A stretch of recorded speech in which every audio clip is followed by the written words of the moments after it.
जय श्री कृष्ण। गीतोपनिषद चैनल के सभी श्रोता बंधुओं एवं दर्शक बंधुओं को हम रामू पंडित हृदय स्थल से अभिवादन करते हैं। सभी को ज्ञात है कि गीतोपनिषद चैनल में चल रही श्रीमद् भगवद गीता के 32 श्लोक पूर्ण हुए थे, जिसमें भगवान श्री कृष्ण ने अर्जुन को मनुष्य समुदाय के कर्तव्य कर्म को बताते हुए अपने मत पर चलने का ज्ञान देते हुए कहा, हे पार्थ,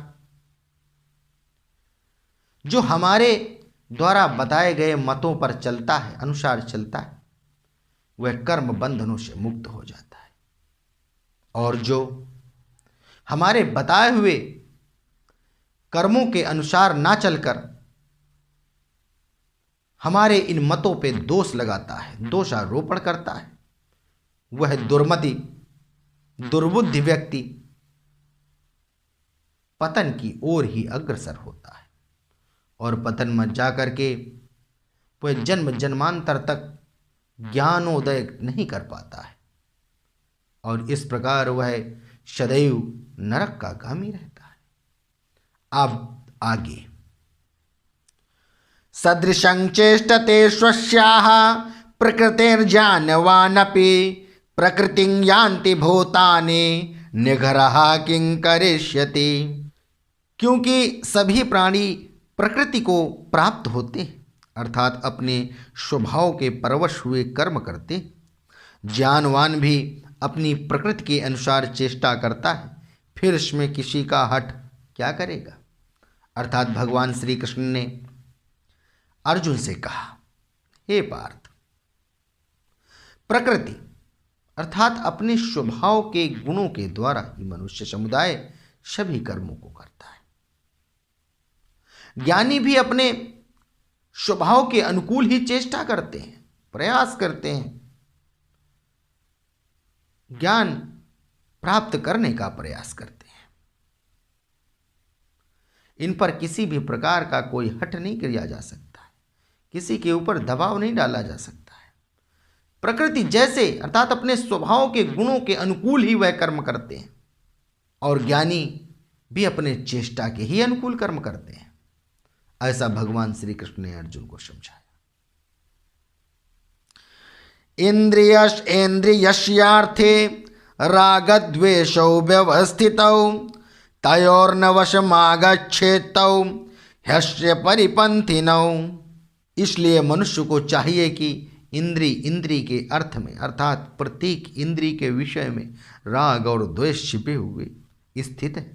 मनुष्य को उन दोनों के वश में नहीं होना चाहिए, क्योंकि वो दोनों ही इसके कल्याण मार्ग में विघ्न करने वाले महान शत्रु हैं। भगवान श्री कृष्ण ने अर्जुन से कहा, हे पार्थ, प्रत्येक इंद्री में राग द्वेष छिपे हुए हैं, विषय छिपे हुए हैं। इंद्री जिसे हमने पहले बताया, कौन सी इंद्रियां? कर्मेंद्रियां हमारी होती हैं 5, और ज्ञानेंद्रियां हमारी 5 होती। कर्मेंद्री हाथ, पैर, वाणी, उपस्थ, गुदा, ये हमारी कर्मेंद्रियां। इसी तरह श्रोत कान, घ्राण नाक, जिह्वा जीभ, चक्षु नेत्र, त्वचा शरीर। इन कर्मेंद्रियों और ज्ञानेंद्रियों अर्थात 10 इंद्रियों का राजा मन कहलाता है। इंद्रियां तभी कार्य करती हैं जब राजा मन उनका साथ देता है। इस प्रकार इन इंद्रियों के परवश फंसा हुआ मनुष्य, विषय में फंसा हुआ मनुष्य राग द्वेष को प्राप्त होता है, राग द्वेष पर चला जाता है। राग द्वेष अर्थात किसी कामना को पूर्ण करने को राग कहते हैं, और जो कामना सिद्ध ना हो उसे द्वेष कहते हैं। उस पर द्वेष होता है। प्रसन्नता की आशा करना और प्रसन्नता न प्राप्त होना अर्थात द्वेष लगना, द्वेष होना, ऐसा मानते हैं।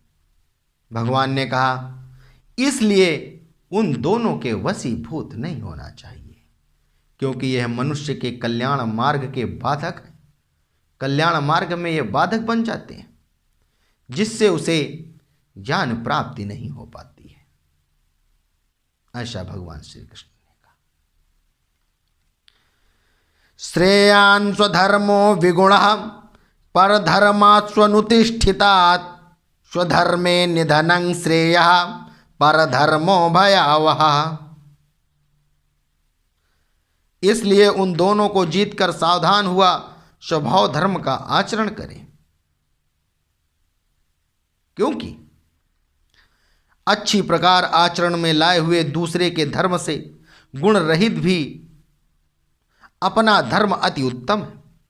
अपने धर्म में तो मरना भी कल्याणकारक है और दूसरे का धर्म भय को देने वाला है। अर्थात भगवान श्री कृष्ण ने अर्जुन को समझाते हुए कहा, हे पार्थ, दूसरे के धर्म को गुणों से परिपूर्ण होकर के भी अपनाना दोष है, और गुण रहित अगर अपना धर्म हो उसे अपनाना धर्म है। कहने का तात्पर्य यह है कि 4 वर्णों के 4 धर्मों को बताया गया था। ब्राह्मण का कर्म था पूजा, ज्ञान, विद्या, अर्चन, तपस्या इत्यादि कर्मों को करना, और छात्र अर्थात क्षत्रिय धर्म का कर्म था धर्म की रक्षा करना, ब्राह्मणों का सत्कार करना, धर्म पर कोई टीका टिप्पणी करे, शास्त्र की अवहेलना करे, उस पर रक्षा करना।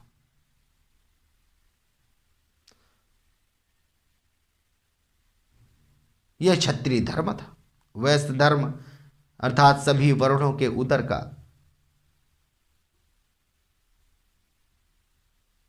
पालन करना, और शूद्र का कर्म था सभी वर्णों की सेवा करना।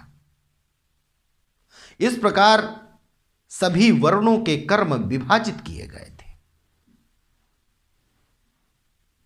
कृष्ण भगवान अर्जुन को यही बताते हैं कि तू अपने छात्र धर्म को समझ, क्षत्रिय धर्म को जान।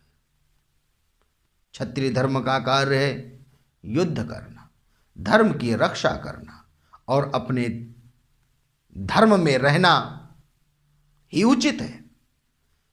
दूसरे के धर्म में गुणों से परिपूर्ण होते हुए भी अधर्म कहलाता है, क्योंकि तू इस समय जो बातें कर रहा है ब्राह्मणों जैसी बातें मत कर।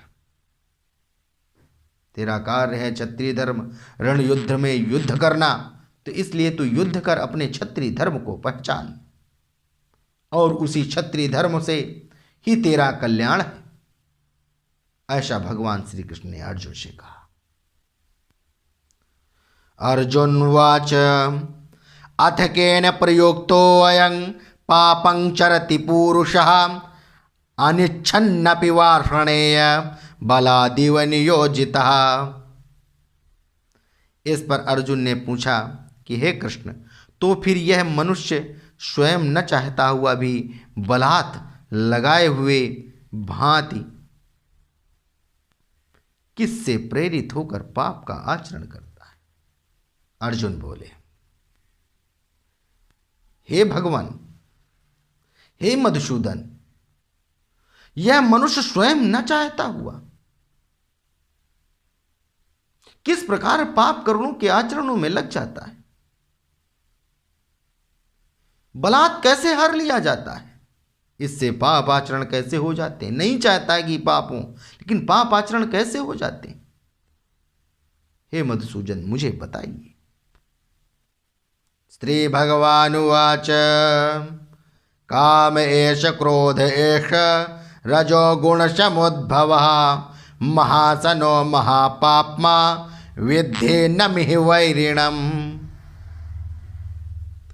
इस प्रकार अर्जुन के पूछने पर श्री कृष्ण महाराज बोले, हे अर्जुन, रजोगुण से उत्पन्न हुआ यह काम ही क्रोध है। यह बहुत खाने वाला अर्थात भोगों से कभी ना अघाने वाला और बड़ा पापी है। इसको ही तू इस विषय में वैरी जान। अर्थात भगवान श्री कृष्ण ने अर्जुन को समझाते हुए कहा, हे पार्थ, यह काम ही क्रोध को उत्पन्न करता है। तब जब तुम्हारे मन में बहुत सारी कामनाएं होती हैं, लालसाएं होती हैं, तो तुम्हें क्रोध आता है और क्रोध ही तुम्हारे विनाश का कारण बन जाता है, बैरी बन जाता है, जिसके कारण हम पाप कर्म करते हैं। कामनाएं अर्थात मनुष्य एक वस्तु प्राप्त हो जाए तो उससे भी ज्यादा पाने की इच्छा करता है। कामनाओं का अंत नहीं है, इच्छाओं की पूर्ति नहीं है, और जब इच्छाओं की पूर्ति हमारी नहीं पूर्ण होती है तो हम क्रोध करते हैं और वह क्रोध ही हमारा विनाश का कारण बन जाता है, जिसके कारण हम पाप कर्म करने लगते हैं, पाप कर्मों में चले जाते हैं, पाप कर्म रत हो जाते हैं। कारण भी यही है, क्योंकि इच्छाओं की पूर्ति ना होने पर क्रोध आता है और इच्छाएं अनंत है, जिनका कोई अंत ही नहीं है। इस जगत में इच्छाओं का कोई अंत नहीं है। जितना भी मनुष्य पा लेता है उससे भी ज्यादा पाने की कामना करता है। बस इसी के कारण वह पाप कर्मों में संलग्न हो जाता है और वह अपने कर्म से विलग हो जाता है, शास्त्र विहित कर्मों से विलग हो जाता है और दुष्कर्मों की तरफ धीरे धीरे अग्रसर हो जाता है और उसको सदगति की प्राप्ति नहीं हो पाती है। ऐसा भगवान श्री कृष्ण ने कहा। धूमेनाव्रियते वह्निर् यथा दर्शो मलेन च यथोल्बेनावृतो गर्भस् तथा तेनेदमावृतम। जिस प्रकार धुएं से अग्नि और मैल से दर्पण ढका जाता है तथा जिस प्रकार जेर से गर्भ ढका रहता है, वैसे ही उस काम के द्वारा यह ज्ञान ढका रहता है। अर्थात भगवान श्री कृष्ण ने अर्जुन से कहा, हे पार्थ, जिस प्रकार धुएं से अग्नि ढकी रहती है, अग्नि कहाँ दिखाई पड़ती है? धुआं होता है, अग्नि होती है, लेकिन अग्नि दिखाई नहीं पड़ती। और जिस प्रकार दर्पण मैल से ढक जाता है, दर्पण में अगर शीशे में अगर मिट्टी लग जाए, मिट्टी जम जाए, तो अपने चित्र को देखा नहीं जा सकता, अपने प्रतिबिंब को देखा नहीं जा सकता। और जैसे जेर से गर्भ ढका रहता है, एक पतली पतली परत होती है, झिल्ली होती है, जिससे गर्भ ढका रहता है, उसी प्रकार काम से ज्ञान ढका रहता है। काम वासनाओं से, इच्छाओं से, लालसाओं से, लोभ से, संभोग से, इस तरह के कामना ग्रसित इंद्रियों के विषय में फंसा हुआ मनुष्य ज्ञान को नहीं पा सकता है, क्योंकि इनके द्वारा वह काम के द्वारा ढका हुआ होता है। जब इन सब चीजों को वश करता है तभी ज्ञान उसे प्राप्त हो जाता है। ऐसा भगवान श्री कृष्ण ने अर्जुन से कहा। आवृतं ज्ञानमेतेन ज्ञानिनो नित्य वैरिणा काम रूपेण कौन्तेय दुष्पूरेणा नलेन च। और हे अर्जुन, इस अग्नि के समान कभी न पूर्ण होने वाले काम रूप ज्ञानियों के नित्य वैरी के द्वारा मनुष्य का ज्ञान ढका हुआ है।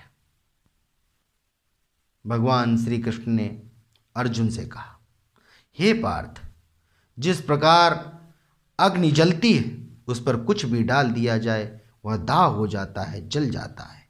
कितना भी डाल दिया जाए अग्नि में नष्ट हो जाता है। अग्नि कभी नहीं कहती ये मत डालो तो यह नहीं जलेगा। अग्नि को जितना दो वह सब उसी में जलकर राख हो जाता है। उसी भांति कामनाओं का रूप है। कामनाएं अनंत हैं, इसे जितना प्राप्त होता है उतना और चाहिए, उतना और चाहिए। घर में 2 पहिया होना चाहिए, हो गई। 4 पहिया चाहिए, 4 पहिया हो गए तो मुझे उड़ने के लिए विमान चाहिए। इस तरह के अनेकों प्रकार की इच्छाएं बनी रहती हैं। मेरा भगवान घर बन जाए, मेरा भगवान परिवार हो जाए, मेरा भगवान पुत्र हो जाए, मेरे भगवान पुत्र की विवाह हो जाए, मेरे पौत्र का विवाह हो जाए। इस प्रकार की अनंत कामनाएं समाप्त नहीं होती हैं, जिससे मनुष्य का ज्ञान ढका रहता है। उन कामनाओं के आगे ज्ञानोदय हो ही नहीं पाता है। इसलिए मनुष्य समुदाय पाप कर्मों में चला जाता है। ऐसा भगवान श्री कृष्ण ने अर्जुन से कहा। इंद्रियाणि मनोबुद्धि रस्याधिष्ठान मुच्यते एतैर्विमोहयत् एष ज्ञानमावृत्य देहिनम। तथा इंद्रियां, मन और बुद्धि, ये सब इसके वास स्थान कहे जाते हैं। यह काम इन मन, बुद्धि और इंद्रियों के द्वारा ही ज्ञान को आच्छादित करके जीवात्मा को मोहित करता है। अर्थात भगवान श्री कृष्ण ने अर्जुन को समझाते हुए कहा, हे पार्थ, इंद्रियां, मन, बुद्धि यह काम के निवास स्थान है, वास स्थान है, जहां यह रहते हैं। और इनके द्वारा ही मनुष्य ठगा जाता है। इनके द्वारा ही मनुष्य के ज्ञान को आच्छादित कर देता है। ये इतने प्रबल होते हैं कि मनुष्य के ज्ञान को आच्छादित कर देते हैं, ढक देते हैं, जिससे जीवात्मा मोहित हो जाता है और अपने कर्म से विलग होकर के पाप कर्मरत हो जाता है। ऐसा भगवान श्री कृष्ण ने कहा।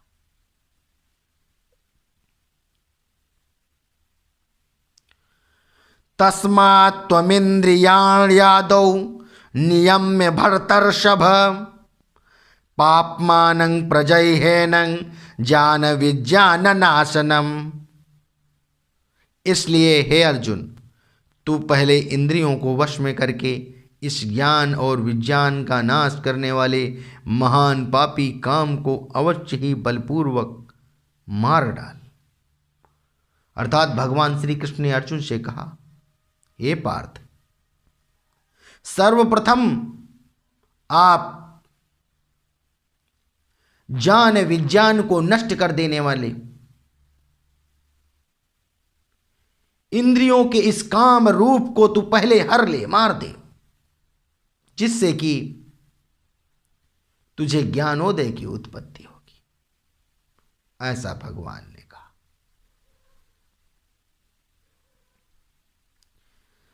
इंद्रियाणि पराण्याहु रिंद्रियेभ्यः परं मनः मनसस्तु परा बुद्धिर्यो बुद्धे परतस्तु सह। इंद्रियों को स्थूल शरीर से पर यानी श्रेष्ठ, बलवान और सूक्ष्म कहते। इन इंद्रियों से पर मन है, मन से भी पर बुद्धि है, और जो बुद्धि से अत्यंत पर है वह आत्मा है। अर्थात भगवान श्री कृष्ण ने अर्जुन से कहा, हे पार्थ, इस स्थूल शरीर से भी बलवान इंद्रियां और उन इंद्रियों से भी जो बलवान है वह मन है, और जो मन से भी बलवान है वह बुद्धि है, और जो बुद्धि से भी अत्यंत बलवान और श्रेष्ठ है वह आत्मा है। और भावार्थ में और आत्मा से जो पर है, श्रेष्ठ है, बलवान है, वह परमात्मा है।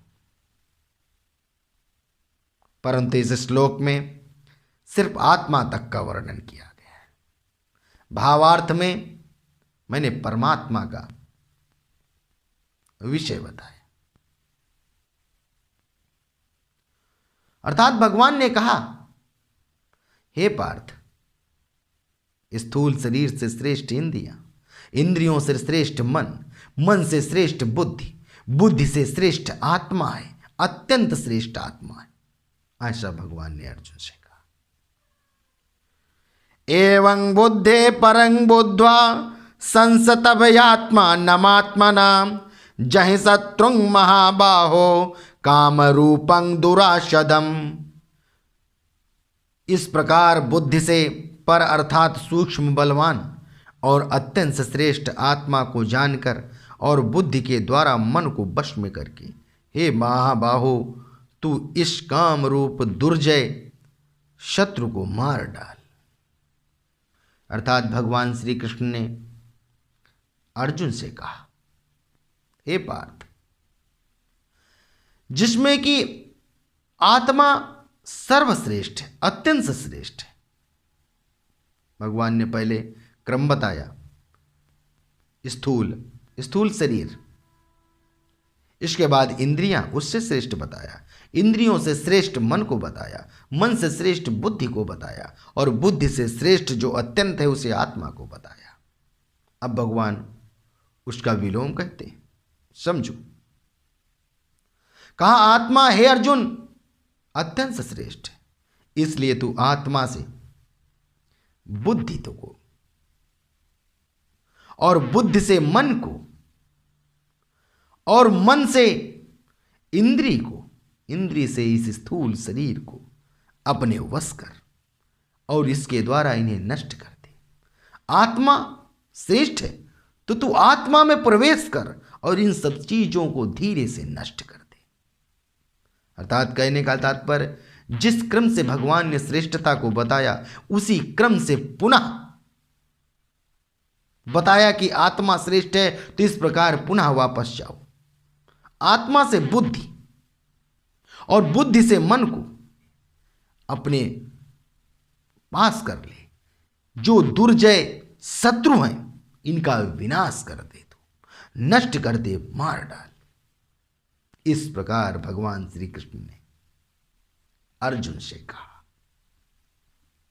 ओम तत्सदिति श्रीमद्भगवद्गीता शूपनिषत्सु ब्रह्म विद्यायां योग शास्त्रे श्री कृष्णार्जुन संवादे कर्म योगो नाम तृतीयो अध्यायः। हरि ओं तत्सत्, हरि ओं तत्सत्, हरि ओं तत्सत्। जय श्री कृष्ण। इस प्रकार श्रीमद् भगवद गीता के तृतीय अध्याय के 43 श्लोक सहित यह अध्याय पूर्ण हुआ। अग्रिम चतुर्थ अध्याय में हम सब प्रवेश करेंगे। तब तक के लिए सभी सादर बंधुओं को एवं श्रोतागणों को, भक्तिमान पुरुषों को हम हृदय स्थल से प्रणाम करते हैं। जय श्री कृष्ण। भगवान की अमृत लीलाएं बहुत ही श्रेष्ठ हैं। जो इन लीलाओं का रसास्वादन करता है उसे आनंद आ जाता है। भगवान ने इतना गूढ़ रहस्य इसमें रख दिया है जिसे समझना बस की बात नहीं है। फिर भी मैं उन ज्ञानी जनों, उन श्रद्धावान भक्तिमान पुरुषों एवं साधु संतों को नमन करते हैं जो इन पुण्यमयी कथा को श्रवण करते हैं। गीतोपनिषद चैनल उन सभी विद्वान श्रोता गणों से क्षमा प्रार्थना करता है। किसी भी प्रकार की अगर इस व्याख्या में त्रुटि हो उसे क्षमा करें, क्योंकि यह हमारी बुद्धि में जितना आ सका मैंने इस गीता के वचनों का व्याख्या किया। जय श्री कृष्ण।